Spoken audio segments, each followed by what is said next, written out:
I think I know why you clicked on this video. You clicked on this video because of me, right? You love me, right?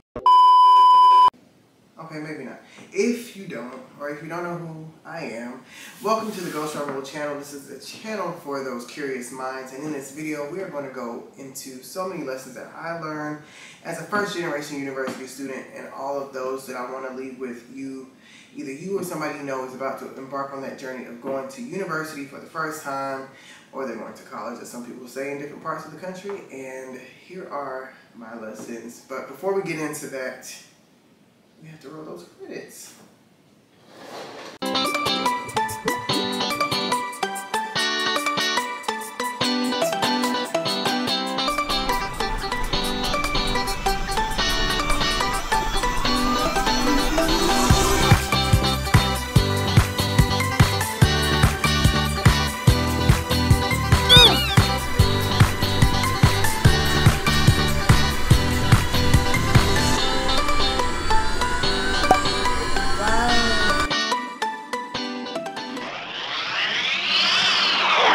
Okay, so the first lesson I learned as a freshman in university was to take the food. Now, I know that doesn't really mean anything when you just say take the food, but hear me out. So, I didn't know that I had a really messed up eating schedule all throughout my life up until the point to where I got into university, until it really hit me. And I thought, like, going to university, there's this cafeteria, it's probably going to be just like, you know, the kitchen at your house. And so what I thought was, you know, you have your little ID and you can constantly swipe into the cafeteria to get all the food you want and go to the little shopping center or convenience store on campus and get like little snacks and foods that way too. But I learned the hard way that even though it may be called unlimited, is actually unlimited. And so I would swipe into the cafeteria to eat breakfast. And I don't eat pork, and like growing up, we ate mostly turkey and chicken, so I didn't really eat beef either.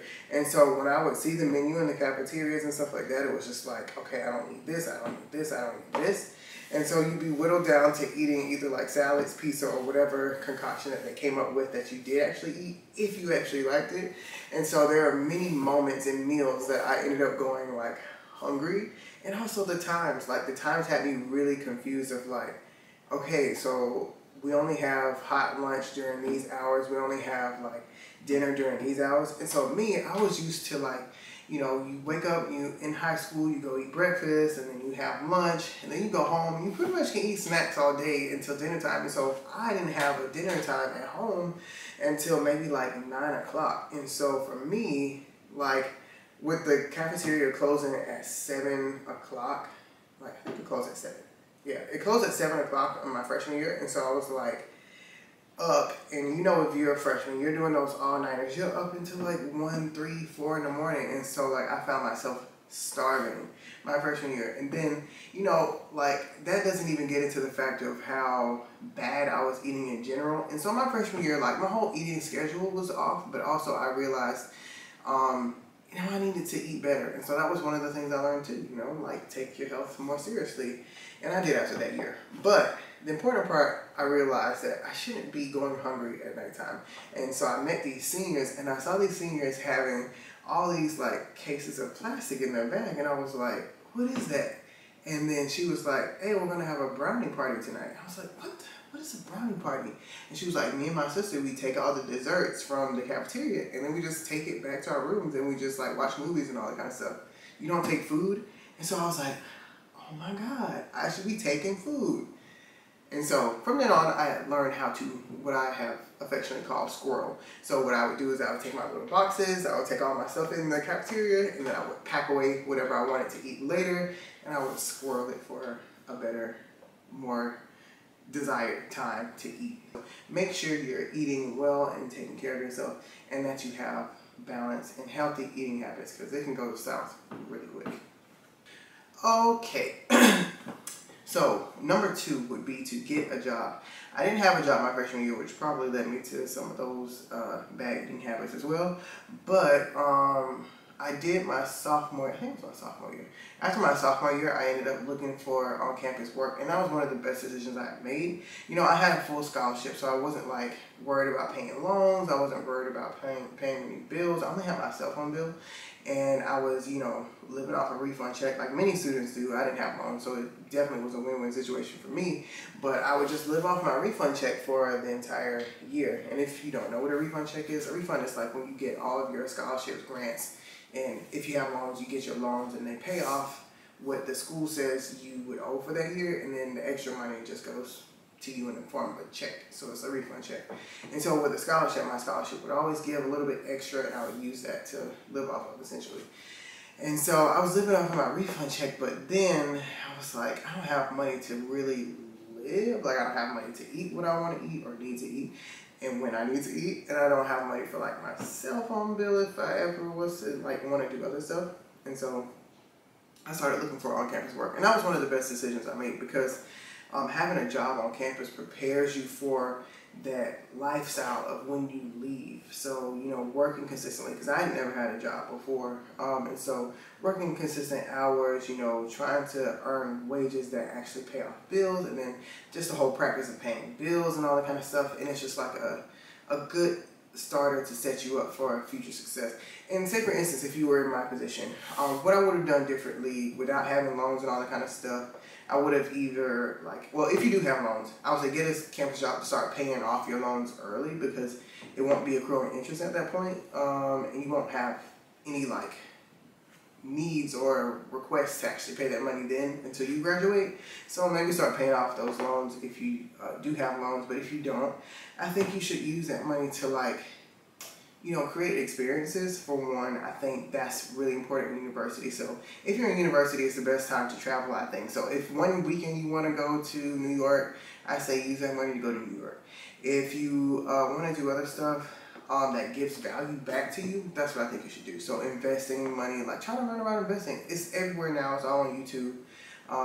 If I find some interesting things, I'll make a video about it. But like, there's so many people who talk about investing and how to get started in that whole process. So invest your money, and also don't waste it on things like clothes like I did. So I did a lot of my spending on like name brand, luxury brand clothing that I really appreciate, and some stuff I still have to this day. But I think there are some smarter decisions I could have made, and yeah, doing a little bit of investing that could have allowed me to buy way more name brand and luxury items if I wanted them today. That would have been a great option to have. So think about those options as your on-campus job. So my third tip is, this is actually one of my favorite tips, because it's the thing that I think is one of the most important things about being in university. The fact of the matter is that nobody really has to go to university to be successful. But here's why you should go to universities, and here's how you can make universities work for you. When you go to university, you have this melting pot of all these people who want to have different careers, whether they want to be lawyers, accountants, teachers, some want to be bankers, some want to do a little bit of everything. Some people want to work in entertainment, they want to be entertainers. And you have this lot of all of these people around you, and you're all like having these gen ed classes, general education classes that everybody has to take, where that's where you get to meet most of them anyway. And you're always interacting in the res halls or in the cafeteria or in the student union or campus buildings. And so it's important that when you are interacting with all those people that you build meaningful relationships, because those people could be the team that takes you into the next level after you graduate. So say for instance, you're a teacher and one day you want to buy a house, or one day you want to invest. Like, how many people in that lot did you meet, you know, who are studying business and all that kind of stuff? It's like, build your teams and make those relationships now, because university is all about relationships. It's about relationships that build your career, relationships that build your future life. A lot of people find their life partners and their future, you know, fathers and mothers of their children in university. And so it's important that you get out, meet people, and really build meaningful relationships. Don't just go into a situation being a succubus of energy. Like, don't go and like really think like, okay, I'm gonna meet you because you're a lawyer. I want to meet you because you're gonna be an accountant one day. I'm gonna meet you because you might be a famous actor or reporter one day. It's like, actually give back. Like, make it a mutualistic relationship where they're getting something from you, you're getting something from them, and build like those strong relationships, because those matter way more than any club or organization or whatever else that you could put into your resume of university life that you had. So build those relationships for the future. And also, I would say, I think it's important to have like meaningful experiences over grades. I think a lot of people, and me included, and that's why I'm saying this, because I was somebody who did this, is you stress over like all the grades. And the thing is that after you graduate, unless you're going directly into a master's program, and even if you're going into a graduate program, sometimes graduate programs don't even pay much attention, but a lot of things after undergrad is all about the relationships and the experiences that you had. So go for an internship. Make those relationships, like I said, with people who actually work in the field that you want to work in, because that's going to take you way further than, getting an A in that economics class that nobody's ever going to check back on in the future. So don't stress over the grades, focus on relationships and experiences. Okay, so for my final tip of advice, I would say is to realize that you don't have to have it all figured out now. Like as a freshman, as you're going in, you might think you want to have a career path in this, but then as you go along in the classes, you may feel like, you know what, this is not what I'm passionate about and I don't have to drive to continue in this pathway. It's okay to change your mind. It's okay to change your major. It's okay to change career paths. And maybe you realize after you've built that dream team that you want to do this and you have met the people who can help you accomplish your dreams, and you don't have to, stay doing what you were intending to do when you came in. There's nothing wrong with that. You're only like, 18, 17 for a lot of people. So like, you don't have to have it all figured out. You don't have to know what you're going to do for the next 20, 30, 40, 50 years. I mean, even now, like as people graduate university, they don't stay in the same career that they, even the degree that they graduated in. Sometimes people change after 2 years, they change after 8 years. And I think the beautiful part about our generation and like, the generations to come is that we don't have to feel tethered to any one thing. We get the opportunity to try a whole bunch of different things, to try different careers and try new experiences. And so this is the perfect time and opportunity to take advantage of that and just, live, learn, explore, and do all those fun things. Okay, I actually have one more, so I lied. I cannot end this video without putting it out there that I think one of the best decisions you can ever make in university is studying abroad. Now, I know sometimes that seems like a scary thing, especially if you're a first generation student, like you might not have ever been out of the country. If you have, cool. You definitely should study abroad as well, because it'll be a different experience. There's one thing to go on vacation with family or friends or, like your high school classmates and a teacher, as opposed to being in a situation to where you're living in a different country. You're assuming their customs. You might be learning a different language and doing all those kind of things. I think it really reshapes your brain to think through some of the most difficult situations you'll be in. And it also just helps you be a better communicator with people from different walks of life and different experiences. And I think that's really what the university experience is about. I think the most important and valuable thing is learning how to interact in a world that's so different from yourself. And I think if you can do that in university, you really will have excelled at everything that university has to offer you.